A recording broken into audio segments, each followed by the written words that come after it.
अगर इस कार्य की शुरुआत की बात करें तो लगभग 5 वर्ष पूर्व हमने देखा कि सैकड़ों की तादाद में गौवंश सड़कों पर है। उनको किसी न किसी रूप में एक्सीडेंट्स का सामना करना पड़ रहा है, जिसमें रोड एक्सीडेंट्स में उस गौवंश को भी चोटिल होना पड़ता है और कहीं ना कहीं हमारे को भी चोट का सामना करना पड़ता है। दुर्घटना जो कि ना अकारणवश जो है घटित हो जाती है। और साथ ही साथ इसकी जो समस्या उत्पन्न होती है वो होती है कि जब एक ग्वाला जब उसको दूध नहीं मिलता है तो वह दूध ना मिलने के कारण या कोई वह गोवंश बीमारी के कारण जब ग्रस्त हो जाता है तो उसको वह सड़कों पर छोड़ देता है या स्लेटर हाउस में छोड़ देता है, कत्ल खानों में कटने के लिए उसको बेच देता है। तो यह एक सबसे बड़ी समस्या है। तो इस समस्या के लिए पार्लियामेंट तक जो है बातें उठती हैं और वहां तक इन मुद्दों को सॉल्व करने के लिए जो है हमारे माननीय सांसद जी और सभी मंत्री इस कार्य को लेकर लगे हुए हैं। तो इसी समस्या को देखते हुए हमने देखा कि एक जो उसका गोबर है वह निरंतरण 12 महीने हमको प्राप्त हो सकता है। और अगर गोवंश दूध दे रहा है नहीं दे रहा है उससे उसका किसी भी बात का पहलू का कनेक्शन नहीं है। तो कच्चे माल के रूप में हमने जो है गोवंश के गोमय जो गोबर है उसको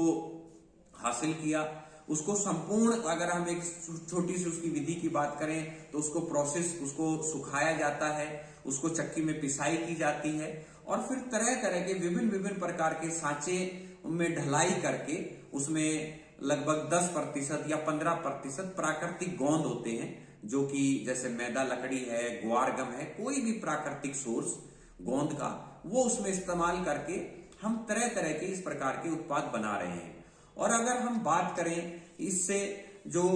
महिलाएं हैं, जो दिव्यांगजन हैं, जो कृषिहीन लोग हैं, जो मजदूर वर्ग है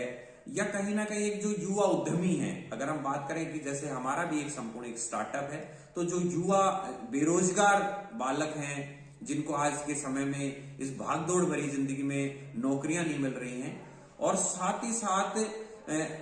माननीय प्रधानमंत्री, राज्य सरकार या केंद्र सरकार की जितनी भी ऐसी योजनाएं हैं जिसमें हम वोकल फॉर लोकल की बात कर रहे हैं, जिसमें हम मेक इन इंडिया की बात कर रहे हैं, जिसमें हम ग्रामोत्थान की बात कर रहे हैं, जिसमें हम महिला सशक्तिकरण की बात कर रहे हैं, उन सभी ऐसी योजनाओं को हम इस कार्यक्रम के तहत जोड़ सकते हैं और इस अपने राष्ट्र को बहुत ही समृद्ध बनाते हुए आगे ले जा सकते हैं। और साथ ही साथ अगर हम एक बहुत बड़ी समस्या की भी बात करें तो वो है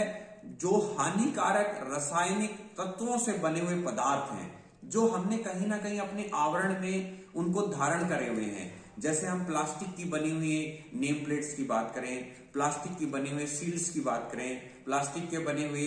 हम घड़ियों की बात करें, तो ऐसी तमाम हमारी रोजमर्रा की जिंदगी में शामिल होने वाली चीजें हैं जो कहीं ना कहीं बहुत हानिकारक तत्वों से बनती हैं और जिनका प्रभाव हमारे जीवन पर बहुत अत्यधिक पड़ रहा है और जिससे कहीं ना कहीं यह मानव, यह जीव जंतु,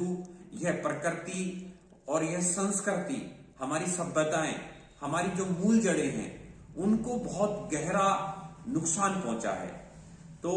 हमारा जो यह कार्य है, हमारा जो स्टार्टअप है, इस स्टार्टअप के दौरान हमने सैकड़ों महिलाओं को, बुजुर्गों को और नए नए बच्चों को हमने ट्रेनिंग दी है, जिस ट्रेनिंग के माध्यम से हम उनको यह संपूर्ण 3 दिन का एक प्रशिक्षण कार्यक्रम रखते हैं जिसमें गोबर से किस प्रकार से आप कला बना सकते हैं, किस प्रकार से आप तरह तरह की कलाकृतियां बना सकते हैं और इस पृथ्वी, पर्यावरण और प्रकृति, इन तीनों की रक्षा करते हुए आप अपने जीवन को बहुत ही खुशहाल तरीके से जी सकते हैं। धन्यवाद।